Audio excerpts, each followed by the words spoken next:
കർണാടക ഷിരൂരിൽ മണ്ണിടിച്ചിലിൽ കാണാതായ അർജുനായുള്ള തിരച്ചിൽ ഗംഗാവലി പുഴയിൽ തുടരുന്നു. പുഴയിൽ രൂപപ്പെട്ട മൺകൂനയിൽ പരിശോധന നടത്താൻ അത്യാധുനിക യന്ത്രം എത്തിച്ചിട്ടുണ്ട്. ഇത് ഉപയോഗിച്ചുള്ള പരിശോധന അല്പസമയത്തിനകം തുടങ്ങും. വാർത്തയുടെ വിശദാംശങ്ങൾ നൽകാൻ അതുല്യ രാമചന്ദ്രൻ ചേരുന്നുണ്ട്. അതുല്യ, ഈ അത്യാധുനിക യന്ത്രങ്ങളൊക്കെയാണ് ഇപ്പോൾ അവിടെ എത്തിക്കാൻ പോകുന്നത്. എന്തായാലും ഈ വിഷയം എന്ന് പറയുന്നത് അതീവ ഗൗരവമുള്ളതാണെന്ന് ഇപ്പോൾ കർണാടക ഹൈക്കോടതിയും ചൂണ്ടിക്കാണിക്കുന്നു. നേരത്തെ സുപ്രീം കോടതിയിൽ ഹർജി പോകുന്ന ഒരു സാഹചര്യം ഉണ്ടാകുന്നു. ഇപ്പോൾ കർണാടക ഹൈക്കോടതിയും ഈ ഒരു വിഷയത്തിൽ ഇടപെടുകയാണ്. എങ്ങനെയൊക്കെയാണ് നിലവിലെ ഒരു രക്ഷാപ്രവർത്തനം മുന്നോട്ട് പോകുന്നത്? അതുപോലെ മറ്റു കാര്യങ്ങൾ എന്തൊക്കെയാണ്? ഭദ്ര, ഇപ്പോൾ പ്രതീക്ഷകൾ അസ്തമിച്ച വൈകുന്നേരത്തേക്കാണ് ഇപ്പോൾ 8ാം ദിനം അവസാനിക്കുന്നത്. സൈന്യം തിരച്ചിൽ അവസാനിപ്പിച്ചിരിക്കുകയാണ് ഇന്നത്തേക്ക്. നിലവിൽ ഇപ്പോൾ അവിടെ അർജുന് വേണ്ടി തിരച്ചിൽ നടത്തുന്നത് നേവിയും അതുപോലെ തന്നെ NDRF സംഘവും മാത്രമാണ്. കരയിലെ പരിശോധന പൂർണ്ണമായും അവസാനിപ്പിച്ചു കഴിഞ്ഞു. കരയിൽ അർജുൻ ഇല്ല എന്ന് ഉറപ്പിച്ചു കഴിഞ്ഞിരിക്കുന്നു. ഇനി കരയിൽ മണ്ണ് മാറ്റിക്കൊണ്ടുള്ള റോഡിന് അരികിലുള്ള മണ്ണ് മാറ്റിയുള്ള പരിശോധനയില്ല.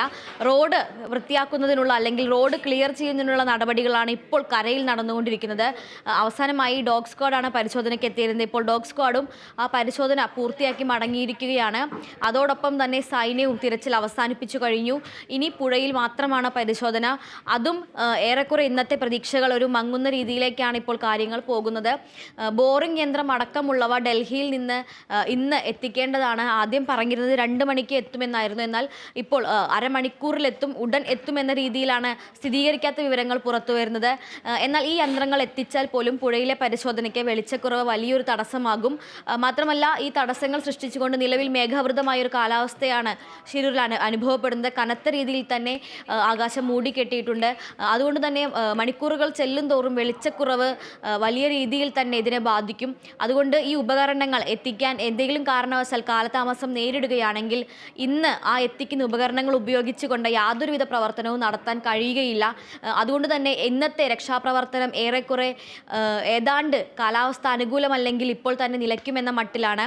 നിലവിലൊരു എക്സ്കവേറ്ററും അതുപോലെ തന്നെ ഡീപ്പ് മെറ്റൽ സെർച്ച് ഡിറ്റക്ടറും ഉപയോഗിച്ചുകൊണ്ടാണ് പരിശോധനകൾ നടക്കുന്നത്. ഈ എക്സ്കവേറ്റർ ഉപയോഗിച്ച് ഏതാണ്ട് ഒരു 20 അടി ആഴത്തിലുള്ള സാധനങ്ങൾ വരെയാണ് നമുക്ക് അളക്കാൻ കഴിയുക. ഇനി എത്തിക്കാനിരിക്കുന്ന ബോറിംഗ് യന്ത്രം ഉപയോഗിച്ച് അത്യാധുനിക സംവിധാനമുള്ള കുറെ കൂടി ക്യാപ്പബിൾ ആയിട്ടുള്ള കൂടുതൽ വാഹക ശേഷിയുള്ള ഡൽഹിയിൽ നിന്നെത്തിക്കുന്ന ബോറിംഗ് യന്ത്രം ഉപയോഗിച്ച് ഡ്രഡ്ജിങ് സംവിധാനത്തിൽ നമ്മൾ കടലിലെല്ലാം കാണുന്നത് പോലെയുള്ള ഡ്രഡ്ജിങ് സംവിധാനം ഉപയോഗിച്ച് ഒരൊറ്റ സമയം കൊണ്ട് തന്നെ 60 മീറ്ററിലധികം മണ്ണ് നീക്കം ചെയ്യാൻ കഴിയും. ഈ നദിയിൽ രൂപപ്പെട്ടിട്ടുള്ള വലിയ മൺകൂനകളുണ്ട്. ഈ നദിയുടെ താഴ്ച എന്ന് പറയുന്നത് 11 അടിയിലധികം താഴ്ചയാണ് ഗംഗാവലി പുഴയിൽ ഇപ്പോൾ ഉള്ളത്.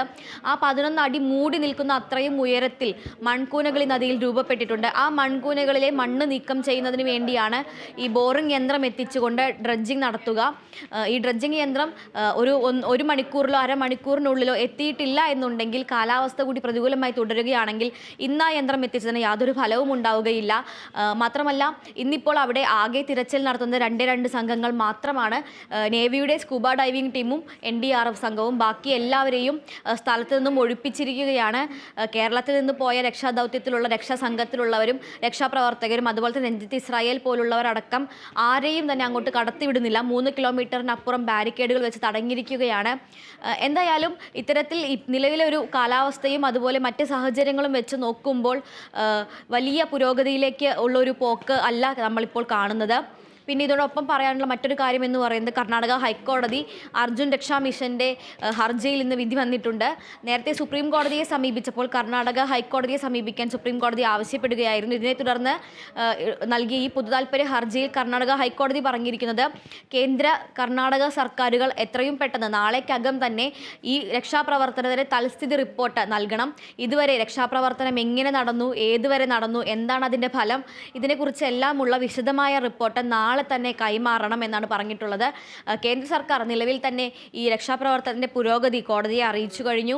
എന്തായാലും നാം വിചാരിച്ചതിലധികം ഗൗരവമേറിയ അതീവ ഗൗരവതരമായ ഒരു വിഷയമാണ് നടന്നിരിക്കുന്നത് എന്നായിരുന്നു കർണാടക ഹൈക്കോടതിയുടെ നിരീക്ഷണം. ഭദ്ര. തീർച്ചയായും അതിൽ എന്തായാലും തുടക്കത്തിൽ ഈ കർണാടക സർക്കാരിന്റെ ഭാഗത്തൊക്കെ വലിയ വീഴ്ച സംഭവിച്ചിട്ടുണ്ട് എന്ന് അർജുന്റെ കുടുംബം തന്നെ ആരോപിക്കുന്ന ഒരു സാഹചര്യമുണ്ട്. എന്തായാലും അതൊക്കെ ആയിരിക്കും ഒരുപക്ഷെ ഹൈക്കോടതി ഇപ്പോൾ ഈ റിപ്പോർട്ട് സമർപ്പിക്കാൻ പറയുന്നതിലൂടെ ഉദ്ദേശിക്കുന്നത്. ഏത് തരത്തിലുള്ള ഒരു രക്ഷാ ദൗത്യമാണ് ഇതുവരെ നടന്നിട്ടുള്ളത്, നിലവിൽ എങ്ങനെയാണ് തുടങ്ങിയ കാര്യങ്ങളൊക്കെയാണ് ഹൈക്കോടതി ചോദിച്ചിട്ടുള്ളത്. എന്തായാലും 8-ാം നാളായിട്ടും ഒരു പുരോഗതിയും ഉണ്ടായിട്ടില്ല. അർജുൻ എവിടെ എന്നുള്ളൊരു ചോദ്യം മാത്രം ബാക്കിയായി ഇപ്പോൾ നിൽക്കുകയാണ്.